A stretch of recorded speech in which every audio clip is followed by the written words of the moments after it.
Hi all, welcome to my channel. In today's video we're going to look into a quantitative analysis video after a long time. So I was making videos on quantitative analysis where I put up parameters and compare two companies or two stocks which belongs to the same sector.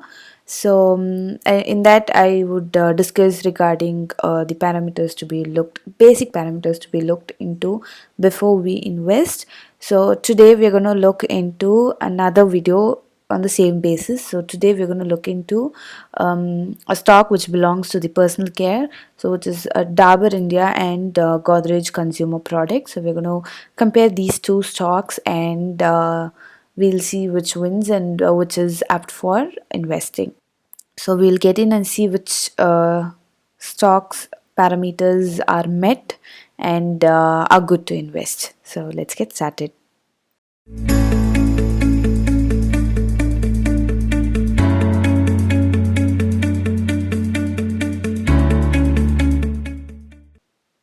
So I would be telling you all what parameter it is and the two companies, which is Dabur India and Godrej Consumer Products. So I will be telling you all each parameter and what it is for the Dabur India and Godrej consumers, and I will be rating it with stars. So 2 stars is best, and the best gets 2 stars, and the other one gets 1 star, and at the end, whichever has more stars is good. So we'll get started. So the first parameter to be looked into is PE, that is price earning ratio. So for Dabur India it is 63, whereas Godrej Consumer Products it is 40, so it is less. So I've given 2 stars there, and Dabur India's PE is more when compared to Godrej, so I've given 1 star. Next parameter is ROCE, which is return on capital employed. So for Dabur India, it is 28.61, whereas for Godrej Consumer, it is only 20. So the ROCE of Dabur India is 28, so I've given it 2 stars. So next one is ROE. So the ROE of Dabur India is 26.41, whereas the Godrej Consumer Products ROE is 31. So again, the ROE should be more.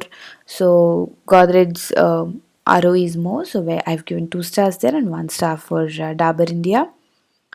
Next one is sales growth for 3 years. So we all know sales growth should be more. So Dabur India's sales growth was only 2.67 for 3 years, whereas Godrej Consumer sales growth is 6.98. So it is more. So I've given 2 stars there. Next one is profit growth for 3 years. So Dabur India's profit growth is 11.55, whereas Godrej Consumer Products profit growth is more, which is 31.89. So you all can see the difference here, how much the profit has grown in Godrej when compared to Dabur. So I've given 2 stars there. And the EPS, so for Dabur India it is 7.41, and whereas for Godrej it is 17, so it is more, so I've given 2 stars there. So we'll look into the next set of parameters of Dabur India and Godrej Consumer Products. So next parameter is promoter holding. So I've been telling you all from the first, the promoter holding should be more in any stock. So for Dabur India it is 67.86, whereas Godrej it is 63.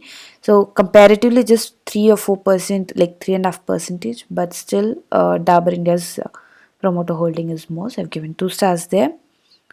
Next is NBFC and mutual fund investments, so which is 3.46 percentage, whereas in Godrej it is only 1.12. So I've given Dabur India 2 stars because it is more. Next is foreign institutions. So foreign institutions into Dabur India is 17 percentage, whereas for Godrej Consumer it is 27 percentage. It is totally more. It is for Dabur India it is only 17 percentage, whereas for Godrej it is 27 percentage. So foreign institutions prefer Godrej consumers when compared to Dabur. So I've given 2 stars to Godrej consumers and 1 for Dabur India. Next is debt to equity. So debt to equity of Dabur India is 0.11, whereas Godrej's debt to equity is 0.36. 3.4. So when comparing it with the Dabur India, Godrej consumers debt to equity is more, so I've given only star there, and 2 stars to uh, Dabur India because the debt to equity is less here. So total stars are for Dabur India it is 14 stars, and for Godrej consumers it is 16 stars. So you all can see and compare here. The promoter holding is less. Yes, the NBFC and mutual fund investment into the stock is less in Godrej consumers, but the foreign institutional investors are more. The percentage of foreign institutions investment is more in Godrej consumer. The sales growth, the profit growth, the ROE, everything is good in this stock when compared to Dabur India. So this wins here, but if at all you all want to invest in any of these two stocks, you all can go ahead, based on the returns given by these stocks, you all can check out the returns, and then we all can decide upon. This is not a stock recommendation from our side, but I wanted to let you all know how to compare two stocks of same sector and decide on how to invest into a stock. So here I've not explained each parameter, but in my first video on the quantitative analysis, I have explained each and every parameter. So I will link that video in the end so that you all can check out that and get to know what are those parameters and why it is used to invest into a stock, and why we are supposed to check those parameters before we invest into any stock. So like this, the same way you all can check out all the stocks from all the sectors, but make sure you all compare two stocks of the same sector before investing. And if you all want me to do these kind of quantitative analysis on any other stocks, please comment in the comment section below so that I can make a video on those. So as I always say, start thinking and happy investing. Thank you for watching the video, and do not forget to subscribe to my channel and hit the bell icon so that you get notified as we upload a new video. All the information provided in this channel is only for general guidance and educational purpose. Don't consider this as a recommendation from our side. Please do your own research or seek a financial advisor prior to investing. You can follow us even on Facebook and Twitter. Thank you.